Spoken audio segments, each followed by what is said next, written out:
完了，大胖媳妇把我爸整丢了，落加油站了。你咋寻思的？我不知道。我在悉尼出差，昨天回家，然后我爸呀在完成他工作生涯的收官之作，写完了一本书。大胖媳妇呢就说要给我爸来一个大大的庆祝，要去一个北京附近的一个就是风景宜人之地，他带着孩子们去那里，让孩子们听他们的姥爷亲自读出自己亲笔写的关于铁岭党史的呕心杰作。我呢一听，我寻思说不定我爸在这个荒郊野外读诗，大胖媳妇又得有点什么段子。我说可以，挺好。所以我们就定的早上，我从悉尼回来，下了飞机直接去那个地方跟他们会合。然后第二天早上8点，大胖媳妇就带着我爸还有俩孩子出发去梨树沟了。然后路上呢，我爸就睡着了。中间他们就在这个加油站加油，大胖媳妇就带俩孩子上厕所。他们下车之后呢，我爸起来也去了，就没回来。大胖媳妇上完厕所带俩孩子上车，也没发现车里少个老头，油下就开走了。我爸的手机、钱包都搁车上。然后我是比他们早到的，我早就在梨树沟等着这一家人，开启一场关于我爸这个文学生涯的里程碑盛典。车来了，门开了，一顿拥抱，我看到了我的大胖媳妇和孩子们，唯独没有我爸。我爸呢？看到没有？啥玩意看到没有？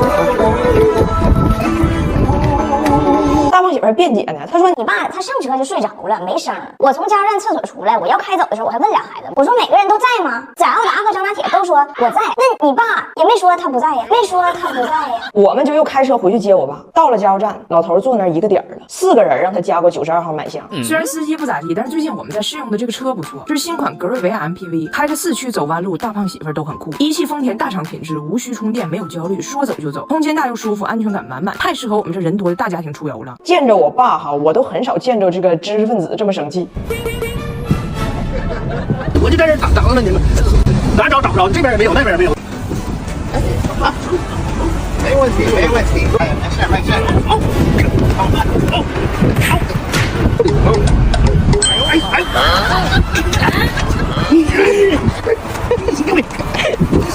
你死赔不输赔？你死远点，这个丢赔。结果我没想到张大铁学英文学不会，学东北英文学的老快了。你别老就这么擦，你咔咔咔咔，真不经抄的，红了都。你洗就赔吧，你这个猪胚。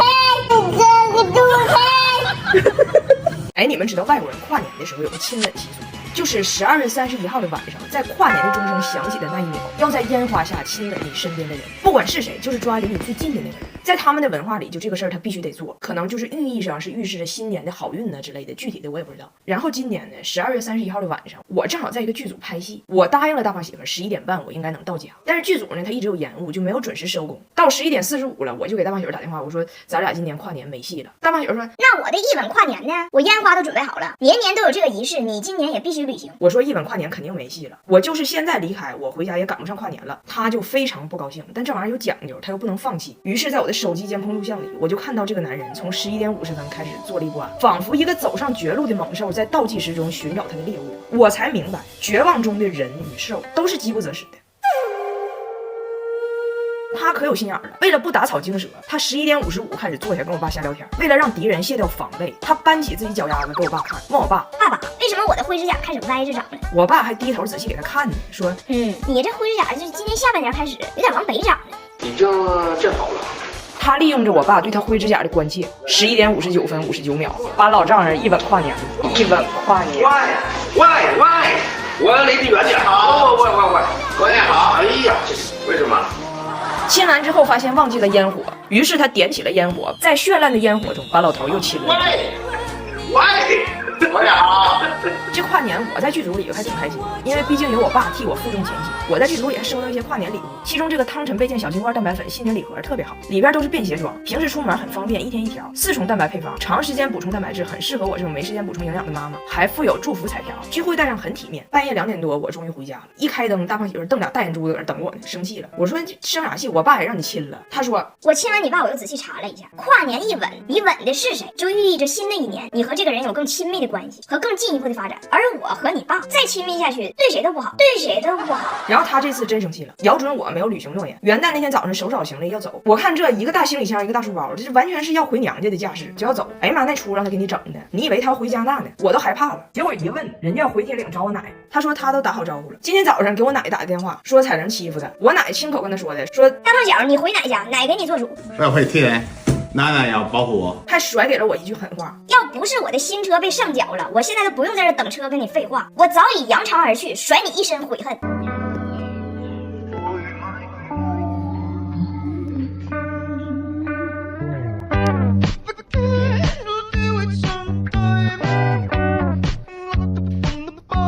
我老公看中医把人家老中医整疯了，人家说他痞湿痞寒，他说他只是屁多屁臭。是这样的，大胖媳妇平时吧，她不看中医，她甚至都不看任何医，她就活的吧无比的健康快乐。但是呢，她有个外国朋友在一个中医馆办了一张卡，最近要回国，就病没看完呢，人走了，就把剩这2200块钱的中医卡给了大胖媳妇。大胖媳妇手拿着这个中医卡，就实在是不忍心浪费，问我要不然就去看看病，万一有呢？结果大胖媳妇就去了，这是她第一次真正的中医问诊，她完全不了解情况。然后这医生给她把完脉，就开始慢慢问各种问题，很多问题。你最近吃饭香不香啊？饭 rice 香不香？大胖媳妇看了我一眼，跟医生说：盖饭香，炒饭香，黄焖鸡米饭香，有点菜汤都香，纯大米饭的话不香。医生，我饿了。我喜欢排骨肉、大盘鸡、羊肉泡馍、饽子，你有吗？我回来。然后医生问：你爱吃重油重辣的东西吗？大胖媳妇说：看菜，毛血旺我喜欢重油重辣的，但你说像小龙虾哈，我其实喜欢无香的。不是上的什么上？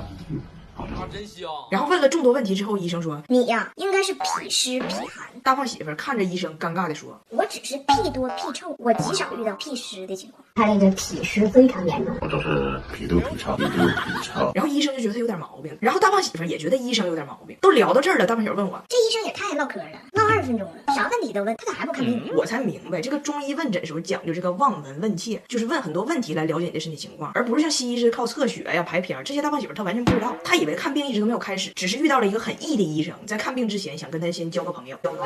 我说你仔细思考医生说的话，严谨一点，别瞎回答，这都是诊断你的依据，好好回复，明白没？他说啊，都看着病了，好好。然后医生最后一个问题，对了，你那个大便容易成型吗？大胖媳妇看看我，又看看医生，思考了很久，容易成型吗？那玩意儿我也没捏过呀，我也没捏过呀。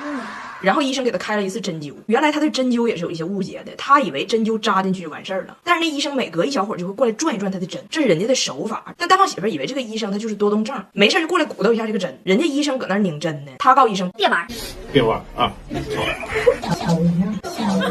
回家我发现真给他疼够呛，裤子都湿了。我说你赶紧把衣服脱下来，我给你洗洗。咱家最近新换的三星 AI 爱神，有更聪明的 AI 泡泡镜，能感应衣服面料来出泡，洗得更干净，还能省70%能耗。食品级蒸汽除菌，洗完就红，干干爽爽，超薄嵌入设计，不占地方，容量更大，颜值还高。医生给出的治疗方式有3个，3管齐下，一是针灸，2是食疗。医生说回家之后15片黄芪炖1只鸡，连吃10天。大胖媳妇听成了每天1片黄芪炖15只鸡，连吃10天。大胖媳妇说我觉得我最多一天能吃9只鸡，9只鸡。最后一种治疗是摁肚子，医生说这3种一起治，能改善他的脾寒脾虚。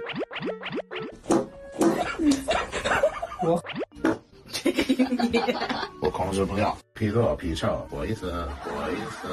张大铁现在去不成加拿大，全赖温迪。我老公2个月之前不是找到了在加拿大失散多年的亲生父亲，和他的对话呢牵扯出来很多我们不知道的故事，所以我们最近呢就在办这个去加拿大的手续，准备见一下他的亲生父亲。我和张大铁呢作为中国公民去加拿大需要办签证，我们要办的这个叫探亲签证，需要你去探的这个加拿大亲戚给你签署一个文件做担保。我们当时趁着温迪还在的时候，就把这个文件给他打出来了，让他签。温迪不是今天因为这个事儿给忘了，要不然就明天有啥事给耽误了，一直没签。他都回加拿大了，我跟大胖媳妇发现他到走都没签，大胖媳妇就给他妈打电话要现场视频看着他签，逼得温迪终于说实话了。他说我不想签，我害怕。你看我作为探亲签证的担保人，我这个担保书啊，前边倒没啥问题，我温迪啥啥啥，出生哪年哪天，住在哪个街区，工作在哪儿，这重要信息都给他列清楚了。但最后一句话是我邀请谁谁谁和谁谁谁来加拿大，并承诺在此期间，我担保对象在加拿大产生的所有消费都由我来承担，有问题全找担保人。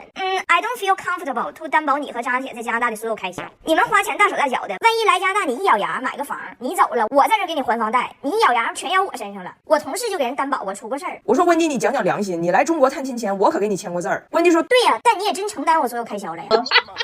但是你放心，我不是不签，我只是要把风险转移给我老公布莱恩。我跟他聊完了，他挣的比我多，他担保，这2天我给你办完。布莱恩好说话，说我担保，说我就银行卡里2000多刀了，牙我都没有了，你爱咋咋地。然而2天后，温迪的律师告诉他办不了，因为在法律上布莱恩跟大胖媳妇没有关系，跟我跟张大铁就更没有关系，没法担保。我说啊，他俩不是继父继子的关系吗？温迪说这事儿确实我整岔。当年布莱恩跟我结婚的时候吧，Jamie 才4岁，我律师当时就跟我说，布莱恩要对我儿子进行一个正式的领养的合法手续，需要花30多刀了。我当时寻思婚都结了，他还能不养吗？我花那钱干啥呢？就没办。所以里外里呢，布莱恩和大胖媳妇只是住在同一屋檐下生活了10几年的2个邻居。温迪说，所以这个事儿咱现在想要给他办成，就只能这样了。我寻思那他就赶紧签呗。温迪说，只能让布莱恩抓紧时间领养大胖媳妇。布莱恩也懵了，说行，那我就领养。我总公司老板前年跟他媳妇从亚洲领养一个小孩。抱回来的时候12斤，那家跟所有人显摆。他嘚瑟啥呀？我现在也从亚洲领养一个220斤，刚过完40岁生日，头发都白了。我白发人领白发人，白发人领白发人。然后一打听，成年以后的领养流程十分罕见，手续需要好几年。布莱恩跟大胖媳妇说，你抓点紧被我领养，别等我走了还没领着你呢。我责任感挺强，那到时候只能领着你走了。大胖媳妇也挺不解，跟我说，我本来想去加拿大认亲爹，结果还得先认后爹。你说我这个命，没有爹的时候吧，一个都没有；一来爹吧，赶一块堆来了。我2024命里犯爹了，这龙年跌跌撞撞，跌跌撞撞的。我就寻思，我还不想去别人家住呢，睡也睡不好，醒来就腰酸背痛，不像俺家有顾家撑腰床垫，不愧是杭州亚运会官方床垫供应商，这双重撑腰结构加倍撑腰，啥体型都能睡，天然好眠超舒服，晚上睡好了，醒来才有劲面对俺家这风风雨雨。最后温迪把字儿签完跟我说，彩玲啊，这个事儿呢，它就是一个法律上的流程，反正这个字儿呢，我暂且是签了，但是天知地知你知我知，你别出去跟人说啊。我说放心吧，我能跟别人说吗？你俩签字了，但是咱谁也不跟谁说啊，谁不跟谁说啊。